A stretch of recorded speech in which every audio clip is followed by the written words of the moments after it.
Muitos chegam até mim dizendo: Nicolas, quais são os seus projetos para o Brasil? Aqui no Congresso, em apenas 2 anos, já apresentamos 30, mas eu vou te dar a resposta para essa pergunta. Sempre quando perguntarem, pode responder. O projeto do Nicolas para o Brasil é que, através da política, a gente consiga transformar o caráter da política. Porque não há projeto de lei capaz de mudar o caráter de uma nação. Não há projeto de lei capaz de mudar que um homem corrupto se torne um homem correto. Não há projeto de lei capaz para transformar um juiz tirânico em um juiz imparcial. Não há projeto de lei capaz de fazer com que pessoas sejam morais, sendo que elas são a vida inteira mau caráter. Por que eu digo isso? Porque nós estamos vendo agora no nosso país, mesmo você sendo de direita, esquerda, centro, para trás, para frente, não me importa, mas se você tem um mínimo de honestidade intelectual, você vai perceber que, há uma semana, José Dirceu, a pessoa que idealizou o maior esquema de corrupção do mundo, está solto, livre, inclusive um chute, pode até concorrer a algo aqui nesse Congresso Nacional. Rachadores confessos estão aqui impunes, líderes de facção criminosa estão meramente soltos e livres pelo STF. Enquanto isso, uma senhora, que, me perdoe pela palavra, que defecou na mesa do ministro Alexandre de Moraes, uma atitude deplorável, vergonhosa para a nossa democracia, mas agora tem uma pena de 17 anos nas suas costas. Atitudes idiotas e burras, pelo que eu saiba, não são crimes.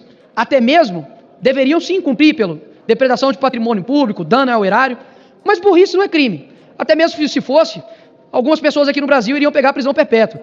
Agora, por que isso está acontecendo? Porque ela não é filha de nenhuma celebridade, porque ela não é parente de nenhum presidente, porque ela não está envolvida com nenhuma pessoa de poder.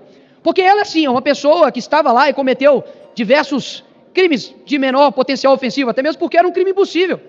É como se eu dissesse que eu iria envenenar alguém com um copo de água potável.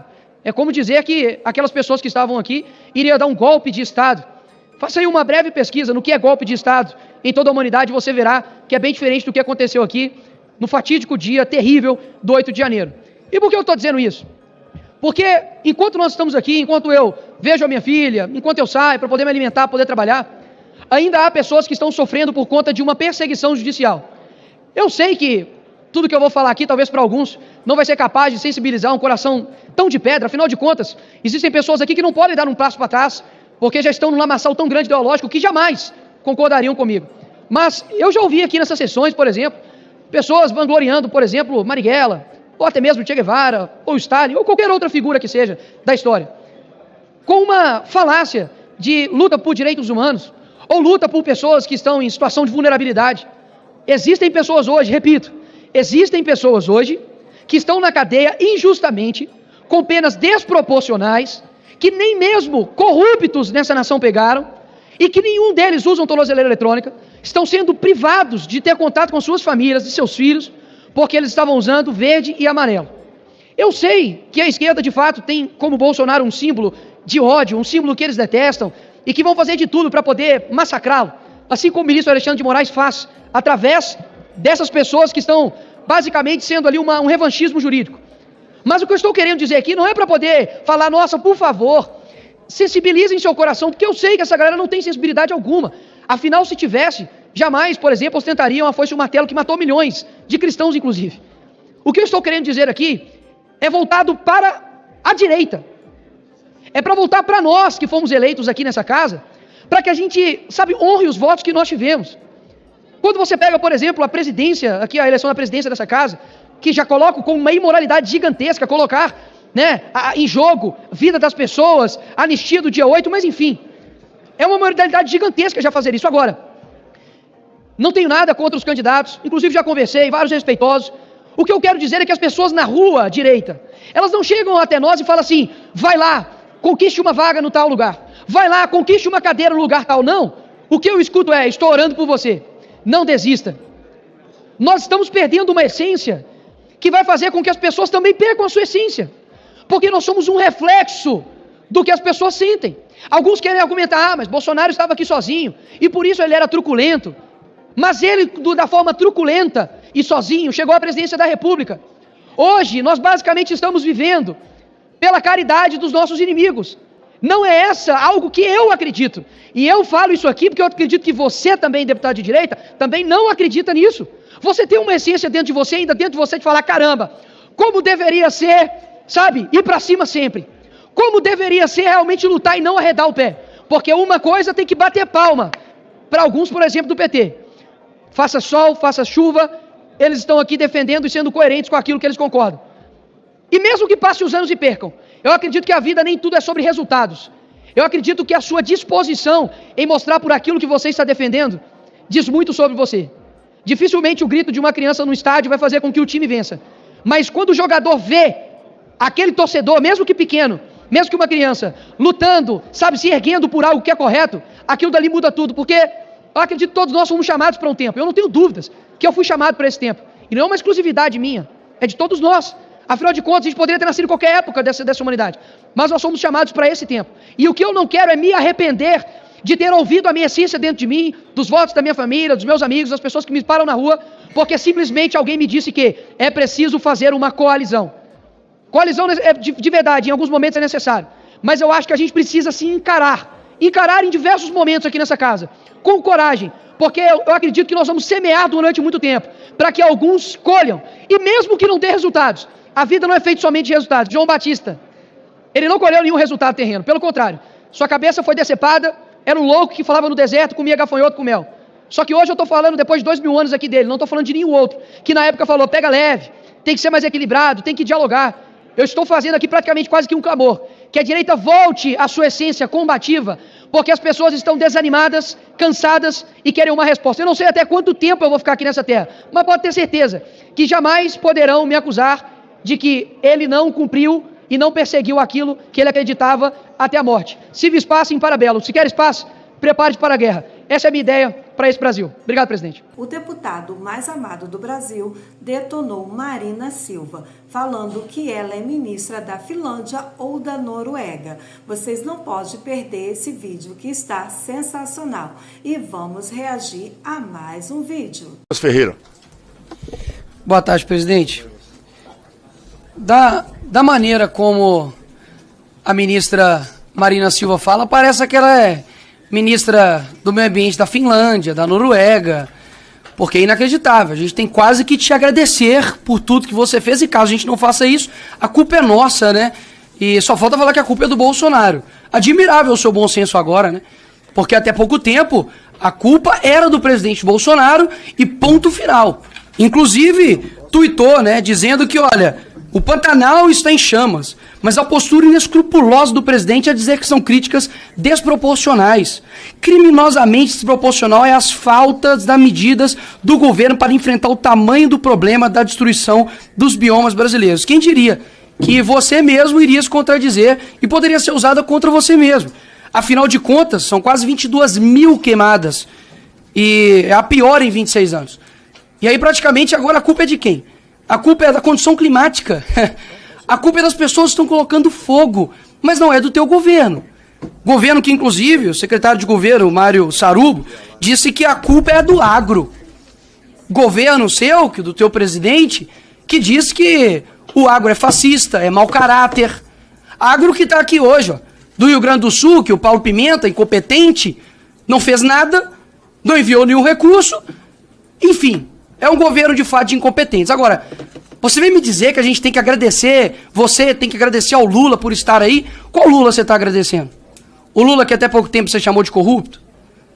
O PT que até pouco tempo você disse que não se arrepende do impeachment da Dilma? Até os parlamentares do PT, em entrevista recente, disse que você precisava ser demitida, retirada do cargo, porque é muito acadêmica e pouco apresenta propostas. E eu concordo com isso, viu? Porque até mesmo nenhuma resposta aqui foi feita pelas perguntas que foram feitas aqui pelos deputados.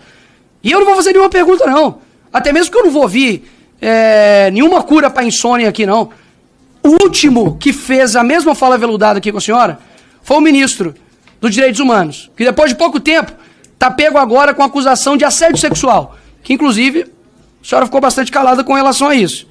Eu não tenho dúvidas que a resposta já está bem clara, né? Fake news, está fazendo isso para lacrar. Ninguém está fazendo nada aqui para lacrar, a não ser o teu ministério. Afinal de contas, fala muito, mas faz pouco. Fica indignada com alguém usar o termo caixa preta. Não pode, porque isso é contra os negros.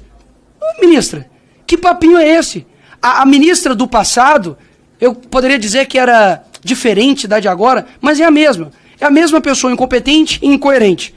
E se precisar de ajuda, pede o pessoal do Caetano Veloso, pede a Greta ajuda para poder te ajudar. Agora, o meu papel aqui é mostrar o quanto você é incoerente, o quanto que infelizmente é lamentável ter um governo que só preocupa com o poder pelo poder. E aqui eu duvido apresentar de fato uma proposta que você tem feito. Porque se você tivesse lá atrás, você estaria colocando a culpa no governo. Mas como é o seu governo, você não vai colocar a culpa. Parabéns, mais uma vez, muito obrigado por você mostrar para o Brasil mais uma vez quem você é. Vou deixar, então... Senhor presidente, caros colegas parlamentares, eu gostaria aqui de saudar a ministra Marina Silva e todos os demais colegas presentes, agradecer a presença dela aqui, porque é importante que nós tenhamos essa oportunidade realmente de debater o Brasil e o meio ambiente. Agora, vamos falar de ciência mesmo. Vou mostrar um gráfico aqui, que ficou, pelo menos desde que eu cheguei, que eu não peguei o início da apresentação da ministra, mas praticamente o tempo todo mostrando o recorde de tempo seco de estiagem no Brasil nos últimos 75 anos. Agora, se nós vamos falar de ciência, acho que é importante nós trazermos o dado do INPE, que é o Instituto Nacional de Pesquisas Espaciais, ministro, que trouxe que em 2024, não estou falando das queimadas agora, a senhora falou dia e hora, mas não falou, aliás, hora, mas não falou o dia a que se referia às queimadas de São Paulo, foi depois, setembro. De 1º de janeiro a 2 de maio deste ano, o Ministério do Meio, ou melhor, o INPE calculou 17.551 focos de queimadas detectados. Foi o recorde. Ou seja, até maio deste ano, a senhora, como ministro do Meio Ambiente, era recordista nacional em número de focos de incêndio. Recorde histórico. Então, esses dados aqui são ciência, mostram apenas que as queimadas que vieram depois certamente só vão aumentar o número até o final do ano e o governo vai bater dentro do mesmo ano o seu próprio recorde. Agora, ministra Marina, o que talvez precise ficar mais claro ainda é que esse recorde superou outro recorde anterior. Este recorde de 17.551 focos de queimada entre 1º de janeiro deste ano até 2 de maio deste ano, superou o recorde anterior entre 1º de janeiro e 2 de maio de 2003, quando a senhora também era ministra. Então, o recorde anterior já era seu, a senhora está batendo agora, nesses meses, o seu recorde deste ano. E o recorde anterior ficou em 2º lugar. O 3º lugar, deputado Evair, estava com a ministra, ex-ministra Dilma, Isabela Teixeira, 16.310 focos de incêndio em 2016. Esse era o 3º. E o 4º lugar, 2005, também do Lula, com mais de 15 mil focos de incêndio, também Marina Silva, ministra. Então eu fico até me perguntando, primeiro, ministra, porque a senhora criticou muito o governo Bolsonaro, muito o meio ambiente do ministério anterior, eu fico imaginando o que a senhora diria sobre si mesma se a senhora fosse ministra do governo Bolsonaro. Dados esses números, é ciência. O que a senhora diria sobre si mesma? Ou então eu me pergunto o que o Lula pensou quando convidou a senhora para assumir o Ministério do Meio Ambiente, sabendo que a senhora já era a recordista anterior no governo dele. Ele decidiu premiar a pessoa que entregou os recordes dos 3 maiores números de focos de incêndio. Desde a série histórica que aqui tenho, acho que é importante, pelo bem da ciência, dizer exatamente de onde começa. De 1999, dos 3 maiores, 2 foram seus. E os 3 foram do PT. Os 3 foram do governo do amor. O amor pela destruição do meio ambiente. Porque o que nós precisamos lembrar é que o legado do PT de 16 anos no poder, meio ambiente é algo que se pensa em longo prazo, é o que gera, inclusive, aquilo que nós estamos enfrentando no meu estado do Rio Grande do Sul, que é a catástrofe climática maior que nós já vimos e uma inoperância do governo para nos ajudar. Não dá para ficar dizendo, eu concordo com aqueles que dizem, tem que cuidar porque meio ambiente é uma coisa só de ano a ano. É verdade. Agora, o artigo 21 da Constituição Federal diz no seu inciso 18 que compete à União, é função do governo federal planejar e promover a defesa permanente contra as calamidades públicas, especialmente as secas e as inundações. O que foi feito durante todo aquele período? A senhora foi ministra naquele primeiro governo do Lula. Depois todo o período que se seguiu, 16 anos do PT. E nós hoje, no Rio Grande do Sul, sem o solo, inclusive, mais com os nutrientes necessários, para que os nossos produtores, que aqui estão presentes, possam voltar a produzir. Eu queria saber, aliás, o que o meio ambiente está fazendo para resolver esse problema do solo perdido e degradado pelos eventos climáticos. Porque os nossos produtores estão aqui e não estão vendo nada. Nada. Não estão podendo mais produzir, e isso é questão de meio ambiente. O que o meio ambiente está fazendo, a não ser talvez até atrapalhar, para que aconteça o desassoreamento e as dragagens dos rios no Rio Grande do Sul, que não transbordam à toa, apesar do enorme volume de água que caiu no Rio Grande do Sul. Nós precisamos lembrar, sim, que foi um efeito climático. É uma chuva como não se via no Rio Grande do Sul na história. A última enchente tinha sido nos anos 40. A gente sabe tudo isso. Vamos respeitar a ciência, mas vamos respeitar os fatos também. Eu queria saber, por isso, qual é a preocupação do Ministério com essa catástrofe do Rio Grande do Sul, quais são as ações mesmo para mitigar essas consequências dos atuais eventos climáticos imediatamente. Porque ficar aqui de, puxa vida, porque aumentamos isso, o governo anterior aquilo, isso não nos serve. Nós precisamos de soluções, senão o que acabam aparecendo são os memes, como os que são feitos a respeito da senhora, da Marina Cinzas, por exemplo, por causa desses recordes que estão acontecendo de queimada nas florestas brasileiras. Nós precisamos de solução, nem de piada, nem de ficar só botando a culpa nos outros. Isso não resolve, ministro. Não resolve. E da mesma forma eu me pergunto, nós temos aqui recordes do governo federal, é só olhar as matérias que saem na imprensa, tem aqui uma lista de matérias, é só botar no Google, viagens governo Lula, e já sai, governo Lula tem maior gasto com diárias, dá quase 2 voltas ao mundo, gastou 65 milhões em 62 dias, Lula bate o próprio recorde em viagens internacionais. E a preocupação no Ministério do Meio Ambiente é expressada ao presidente Lula, por exemplo, com os efeitos da queima do combustível fóssil dos aviões e assim por diante, que é colocada sempre sobre iniciativa privada, sobre todos os demais. Existe orientação no Ministério do Meio Ambiente contra essa farra, não só do dinheiro público, mas de agressão ao meio ambiente que o governo faz, com esse número absurdo que nós estamos vendo hoje de viagens. Então ficam aqui as minhas respeitosas perguntas, ministra Marina Silva, com a intenção de que o Brasil saia desse marasmo, mas com o PT, nós sabemos que a solução, infelizmente, não vem. Gostaria de ouvir algo diferente da senhora, mas pelo histórico do PT, pelos recordes, os 4 piores anos de queimas no Brasil, os 4 foram do PT, infelizmente nós não conseguimos ver grande esperança realmente. Obrigado, senhora ministra. Com a palavra, ministro.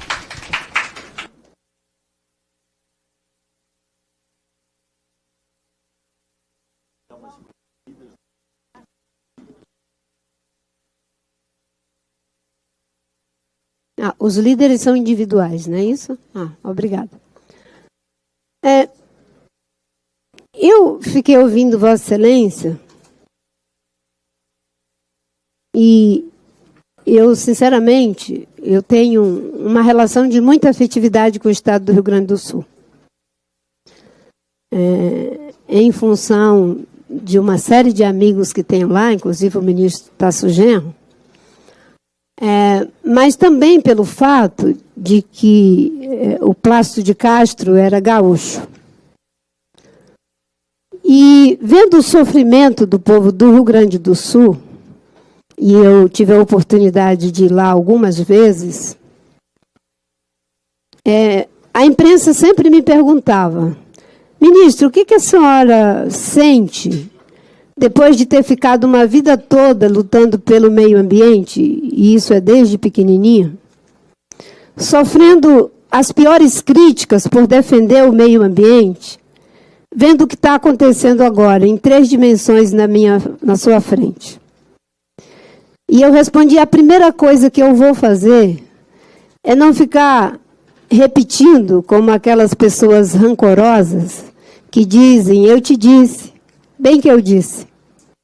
Eu quero acreditar que tudo isso que está acontecendo é um momento para despertar em nós a generosidade, o compromisso com a verdade, o compromisso e o respeito pela vida humana. E não ficar utilizando isso para ficar fazendo fustigamento político.